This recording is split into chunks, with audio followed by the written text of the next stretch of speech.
everyone, welcome back to my YouTube channel. I am Chandni Sahu. Today I am going to start second part of the chapter 10 that is reaching the age of adolescence. तो इसके first part में हम लोगों ने देखा था कि adolescence क्या होता है, प्यूबर्टी पीरियड क्या होता है, जब प्यूबर्टी पीरियड होता है तो उसमें क्या क्या चेंजेस होता है, मतलब वॉइस में क्या क्या चेंजेस होता है, बॉडी पे क्या होता है। इसके अलावा हम लोगों ने सेकेंडरी सेक्सुअल कैरेक्टर को भी इस चैप्टर पे देखा था। आज हम लोग पढ़ेंगे reproductive phase of life in human से। देखिए इसमें reproductive phase of life in human, तो यहाँ पे जो रिप्रोडक्टिव फेज होता है ह्यूमन पे वो बताया जा रहा है। In female, the reproductive phase of life begin at puberty 10 to 12 year of age। देखिए फीमेल बॉडी पे क्या होता है, जो रिप्रोडक्टिव फेज होता है वो पुबर्टी पीरियड स्टार्ट होने के साथ ही, यानी कि 10 to 12 ईयर से ही स्टार्ट हो जाता है and generally last till the age of approximately 45 to 50 year, और ये 45 से 50 ईयर तक चलता है। The ova begin to mature with the onset of puberty, one ovum mature and is released by one of the ovary once in about 28 to 30 days। तो जब ओवा जो होता है वो, देखिए मैंने आपको बताया था फीमेल की जो बॉडी होती है उस पर ओवरी होती है और ओवरी पे ओवा बनता है, ओवम बनता है। तो ओवा जो है वो मेच्योर हो जाता है प्यूबर्टी पीरियड पे, तो ये रिलीज होकर के 28 से 30 डे में, मतलब एक ओवरी से एक ओवा रिलीज होकर निकलने लगता है। फिर नेक्स्ट मंथ जब आता है तो सेकेंड वाली ओवरी से एक एग जो है वो रिलीज होकर निकल जाता है। During this period the ball of thickness and the wall of uterus become thick so as to receive the egg in case it is fertilized and begin to develop, this result in pregnancy. तो इस period में क्या होता है, जो uterus की wall होती है वो काफ़ी ज़्यादा थिक हो जाती है, मोटी हो जाती है, और यदि एग जो है वो रिसीव हो जाता है, स्पर्म जो है वो रिसीव हो जाता है, तो ये जो केस होता है वो फर्टिलाइजेशन का हो जाता है और वो जो एग होता है वो अंदर डेवलप होने लगता है, और इसको हम लोग बोलते हैं कि प्रेगनेंसी की स्टेज है। If fertilization does not occur, then the released egg and thick lining of the uterus along with its blood vessel are set off। और यदि क्या होता है, मान लीजिए कि यदि फर्टिलाइजेशन नहीं हुआ है तो एग जो है वो रिलीज हो जाता है और इसकी जो यूट्रस की जो लाइन है वो थिक्ड हो जाती है और ब्लड वेसल के थ्रू पे बाहर हो जाती है। This cause bleeding in women which is called menstruation, और इसे बोलते हैं कि वुमेन पे ब्लीडिंग हो रही है और इस पीरियड को मेंस्ट्रुएशन बोला जाता है। Menstruation occur once in about 28 to 30 day. तो जो मेंस्ट्रुएशन होता है वो 28 से 30 डे पे होता है सभी फीमेल पे। The first menstrual flow begin at puberty at in the term of menarche. तो जो फर्स्ट बार जो होता है मेंस्ट्रुएशन स्टार्ट होता है प्यूबर्टी पीरियड में, तो उसको बोला जाता है menarche. At 45 to 50 year of the age, the menstrual cycle stoppage of menstruation is term of menopause। तो देखिए जब 45 से 50 ईयर में क्या होता है, फीमेल पे जो मेंस्ट्रुएशन की जो प्रोसेस है वो स्टॉप हो जाती है, मतलब होना बंद हो जाती है। तो इस स्टेज को हम लोग बोलते हैं कि ये मीनोपॉज की स्टेज है। Initially menstrual cycle may be irregular, it takes some time to become regular. देखिए क्या होता है, स्टार्टिंग पे जो मेंस्ट्रुएशन साइकिल होता है वो इरेगुलर होता है, लेकिन धीरे धीरे जैसे जैसे पीरियड ज़्यादा हो जाता है, मतलब टाइम ज़्यादा हो जाता है प्यूबर्टी एज का, तो जो मेंस्ट्रुएशन पीरियड है वो रेगुलर होना स्टार्ट हो जाता है। menstrual cycle is controlled by hormones। The cycle include the menstruation of the maturation of the egg, its release, thickening of uterine wall and its breakdown if pregnancy does not occur।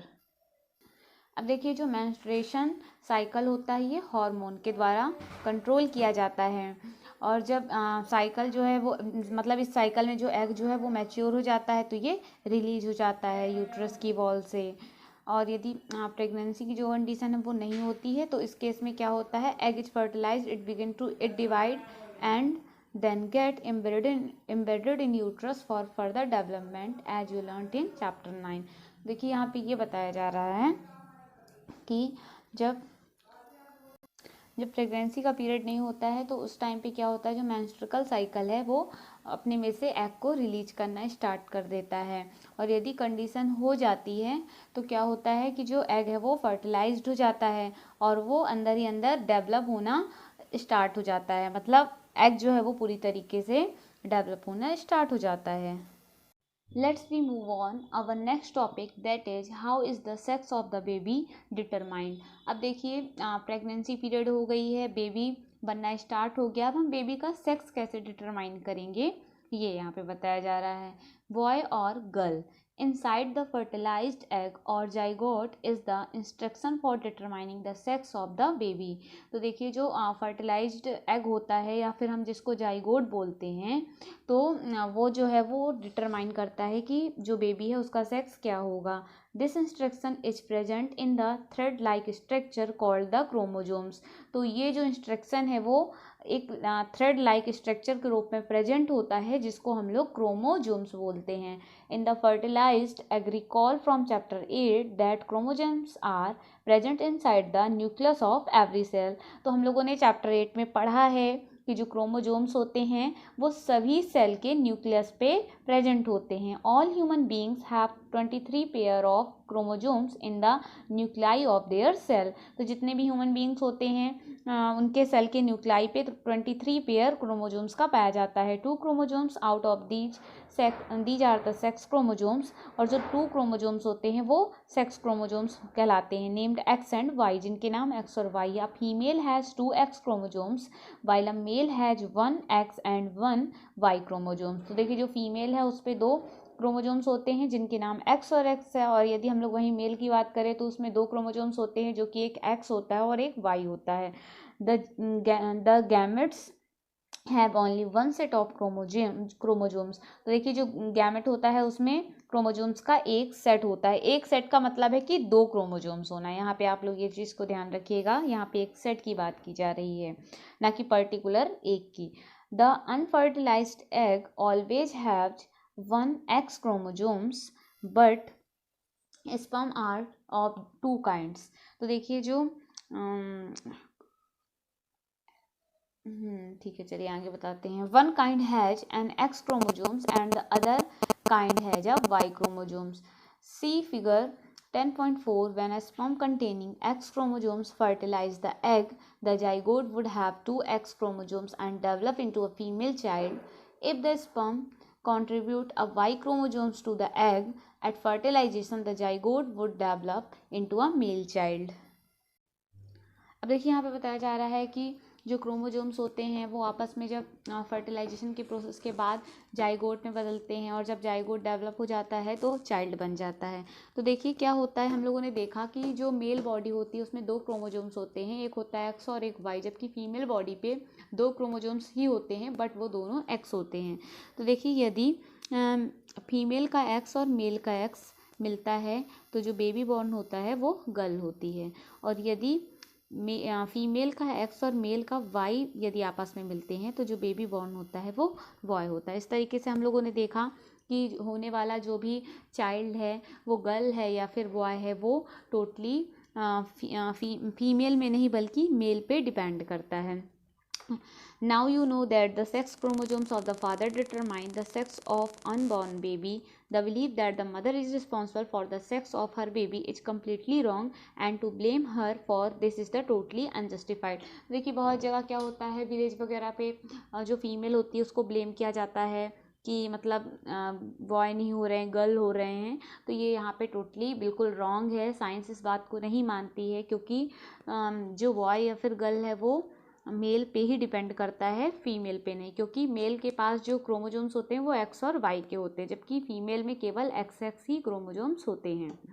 Next हम लोग देखेंगे hormones other than the sex hormones. तो देखिए sex hormone के अलावा भी हमारी body पे दूसरे अदर हॉर्मोन्स होते हैं। Look at the figure 10.3 again. The hormone secreted by the pituitary stimulate testis and ovary to produce their hormones.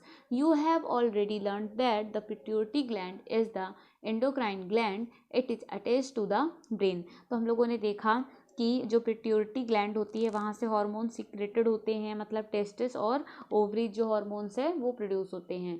फिर हम लोगों ने ये भी देखा कि जो पिट्यूटरी ग्लैंड होती है वो एक एंडोक्राइन एंडोक्राइन ग्लैंड होती है जो कि ब्रेन से अटैच्ड होती है। Apart from the pituitary, the testes and the ovaries, there are other endocrine gland in the body such as thyroid, pancreas and adrenal. तो देखिए पिट्यूटरी ग्लैंड के अलावा हमारी बॉडी में और भी एंडोक्राइन ग्लैंड होती हैं, जैसे थायराइड हो गई, पैनक्रियाज हो गया, एड्रिनल हो गया। ये आपको फिगर पे दिखाया जा रहा है। देखिए एंडोक्राइन और एक्सोक्राइन यहाँ पे दो होते हैं, दो ग्लैंड्स होती हैं, एंडोक्राइन और एक्सोक्राइन।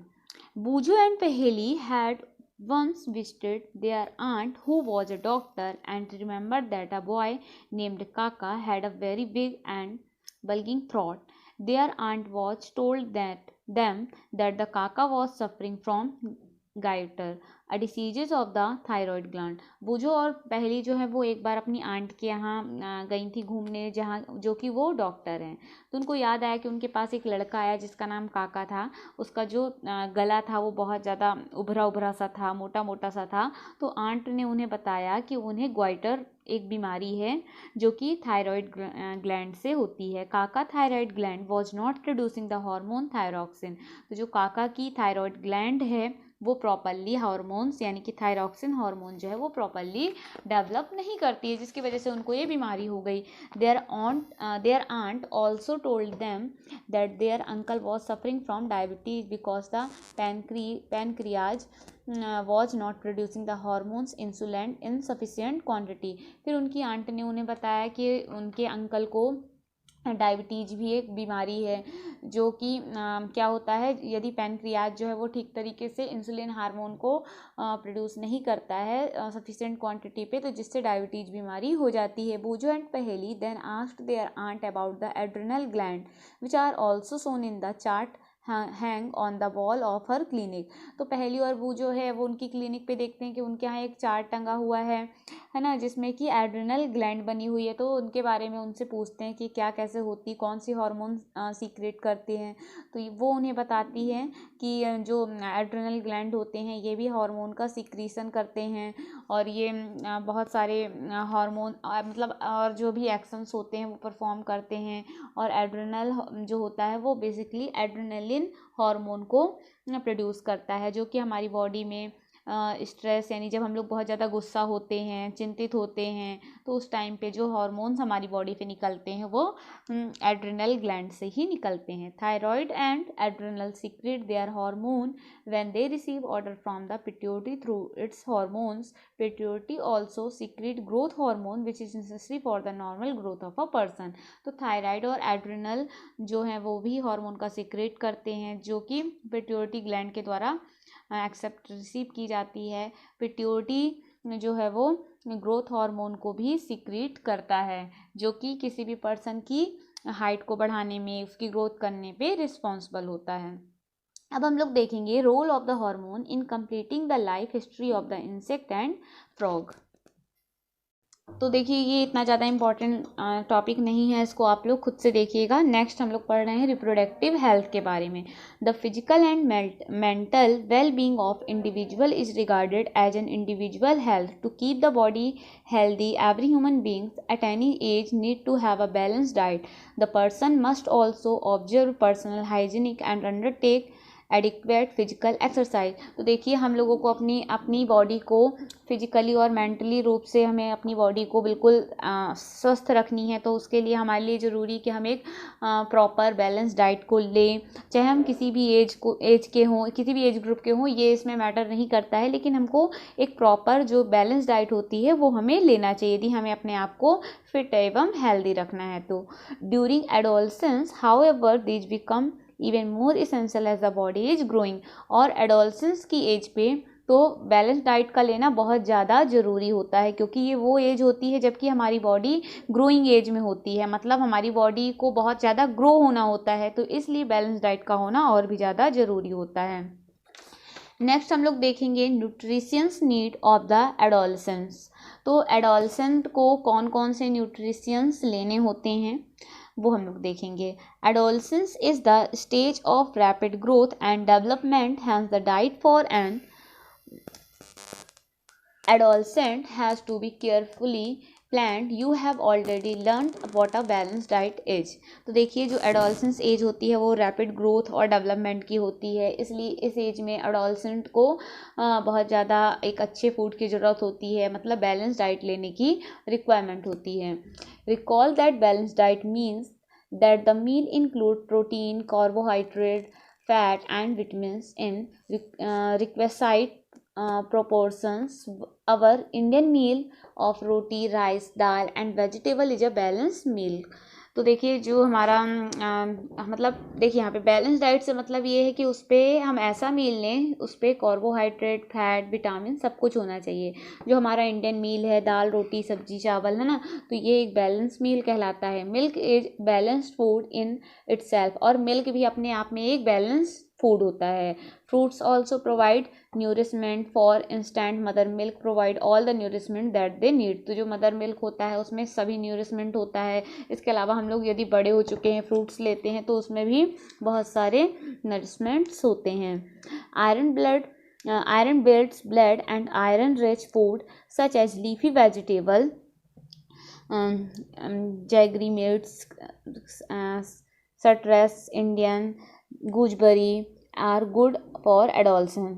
तो देखिए जो आयरन है वो हमारे ब्लड को बनाता है, तो हमें ऐसी चीज़ों को लेना चाहिए जिससे हमारा ब्लड बढ़े. तो आयरन किन किन चीज़ पे होता है? जो लीफी वेजिटेबल होते हैं, मीट होता है, गूजबेरी होता है, ये सारी चीज़ों को हमें लेना चाहिए. Check item for lunch and dinner in your meal is the meal balance and nutritious. तो आपको अपने लंच और डिनर पे, अपने मील पे चेक करना है कि क्या आप जो भी खाते हैं क्या वो एक बैलेंस डाइट है. Does it include cereals which give energy and milk, meat, nut and pulses which provide protein for growth. तो हम लोगों को अपने एनर्जी के लिए मिल्क या फिर और भी cereals लेने चाहिए, नट, पल्सेस, ये सारी चीज़ें हम लोगों को लेनी चाहिए. फिर देखिए चिप एंड पैक्ड और tinned snack through very tasty should never replace regular meal as they do not have adequate nutritional value. देखिए जो चिप एंड पैक्ड होते हैं, स्नैक्स होते हैं, चिप्स होते हैं, तो वो सब चीज़ें हमें खाने पीने में तो अच्छी लगती है, लेकिन हमको अपने खाने की रूटीन पे उसे रेगुलर शामिल नहीं करना चाहिए, क्योंकि वो हमारी बॉडी को हमारी जो बॉडी होती है ग्रोथ करने के लिए, वो हमारी बॉडी को सही नहीं बनाता है. इस वजह से हमें उसे रेगुलर टाइप में नहीं खाना चाहिए. नेक्स्ट हम लोग देखेंगे पर्सनल हाइजीनिक. पर्सनल हाइजीनिक का मतलब है कि हमको पर्सनली अपनी साफ़ सफाई अपनी बॉडी पे रखना चाहिए, वो सारी चीज़ें हैं. Everyone should have a bath at least once every day. हम सभी को दिन में कम से कम एक बार ज़रूर नहाना चाहिए. It is more necessary for teenager because the increase activity of sweat gland sometime make the body smelly.